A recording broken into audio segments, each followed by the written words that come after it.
Right, here we are at the halfway point of what's been another very successful season of the IPL. Admittedly, there's been a bit of a scare with a couple of KKR players testing positive for the virus, but hopefully it stays that way and we can get on with the tournament. But since we are at the halfway stage of the tournament, I thought why not look at the performances of each team and predict where they might end up when it's all finished. So here's the mid-season review of all the IPL teams. Right, here's a quick look at the points table before we move on. Virtually no team has qualified or been knocked out just yet, but clearly there have been some teams that have done better in the first half of this tournament. So I want to start off right at the bottom there with the Sunrisers. Well, there's clearly something wrong with this team. This is a team in turmoil. They lost 5 out of their first 6 games and now they've gone and done something that shocked everybody. David Warner was the centerpiece around which this team was built. He was the glue that held everything together. But now Sunrisers have gone around and said, right, we've had enough of you. So they've not only stripped him of his captaincy duties, but they've also gone ahead and dropped him from the 11. I must admit that I never saw this coming and I'm left completely shocked. So just to put things into perspective, David Warner had scored more than 500 runs every season since 2014. He led his team to the playoffs in 4 out of the 5 seasons he captained in and even led them to their maiden title in 2016. So it's hard to understand why the Sunrisers have made such a harsh call, and I can't help but think that there's something critically wrong behind the scenes.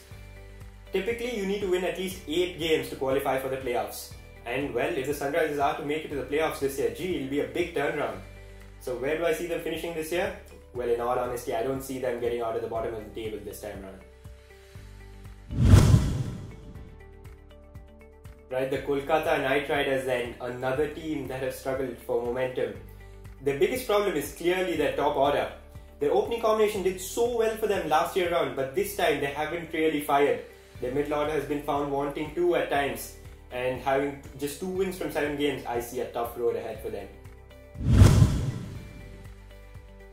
Moving on to the Punjab Kings then. This is a team that shows a lot of promise, but fails to deliver. Each year you look at their squad and you think, right, this might well be the year, but it hasn't been yet again. They've got a fantastic top order in KL Rahul, Mayank Agarwal and Chris Gayle, but there's not much to come after that. Nicholas Pooran has probably been in the worst form of his life, and a relatively inexperienced middle order around him doesn't help either. Now, only to make matters worse for Punjab, they've probably lost KL Rahul for the remainder of the season. They've not only lost their captain, but they've also lost their leading run scorer. Death bowling's been a bit of a concern for them as well, but when has it not been for Punjab in the recent past? Well, if they are to succeed, they'll need Mayank Agarwal to step up in a big way, just like he did yesterday. But he'll also need the rest of the team to contribute. If I'm being honest, I don't really see this team qualifying for the playoffs. Right, the Rajasthan Royals, they'll be buoyed by that win last night against the Sunrisers. But they've got a couple of issues to address. Firstly, they suffered a couple of major blows right at the start of the tournament when both Ben Stokes and Jofra Archer were ruled out thanks to injury. But they've done pretty well to bounce back from failure. By far though, their biggest problem has been consistency. Yes, Sanju Samson got that big 100, yes, Joss Butler got that big 100, but there haven't been too many runs around that. They need to find that consistency if they are to succeed in this tournament. They'll desperately hope that that win against the Sunrisers is just a sign of things to come. Can they make it to the playoffs? Well, it looks unlikely at the moment, and for it to happen, they'll need one of the top 4 teams to stumble. Well, they are a good team and they're capable of surprising all of us. We'll just have to wait and see. That brings us then to the Mumbai Indians. Well, the Mumbai Indians are known to start slow and then pick the pace up as the tournament progresses. That's exactly what's happened this time round as well. I felt that they hadn't really arrived into the tournament just until a couple of matches ago. But gee, after that they played every bit like the defending champions that they are. They had a couple of issues with their middle order not firing, but I think all of those questions have been put to rest after Pollard's onslaught against the Chennai Super Kings the other night. They won 4 out of their 7 games and I think they're in a great position to make it to the playoffs. Well, I must admit that I've been pleasantly surprised by how well RCB have done this year. They've looked like a completely different team, and the addition of Glenn Maxwell seems to have done wonders for them. Remember, he hadn't hit a 6 all of last season, but what a turnaround it's been for him. He looks right at home at RCB. It's not been all sunshine and roses though for RCB. They started off really strong with 4 wins on the trot, but they've seemed to have lost their way a little bit as they lost 2 out of their last 3 games. They've got to be careful not to slip into a losing rut like they did towards the back end of last season. Virat Kohli hasn't been in the best of touch and there's a gaping hole at that number 3 position. What's more, they haven't got too much batting after De Villiers at number 5 either. One of their biggest improvements this season though was their death bowling, but even that seems to have tapered off a little bit in the last 2 games. But what's been most impressive with RCB is that they've won difficult games, the kind of games that they would have lost in the past. Well, if they can address these issues, I feel like they're a major force to reckon with.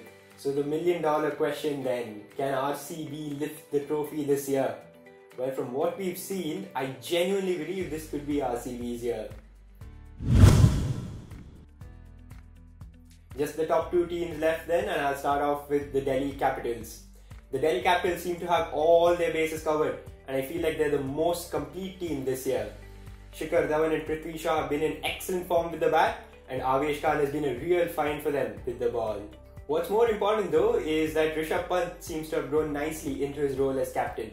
He's not let Shreyas Iyer be missed, and I'll be really surprised if they don't finish within the top 2 this year. And finally, the Chennai Super Kings. It's been nothing short of a fairy tale comeback for the men in yellow. Well, they had a torrid season last time round, but gee, how well have they played this time? They've come storming back and put their stamp of authority on this year's edition. I think them buying Moeen Ali was an excellent decision, and the return of Suresh Raina would have bolstered what looked like a deflated team last year. They sit pretty at the top of the table at the moment, but the teams that are behind them are not too far behind. Well, they've got a couple of issues to address, the most obvious one of them being death bowling. So that's definitely something that CSK would want to iron out as quickly as possible.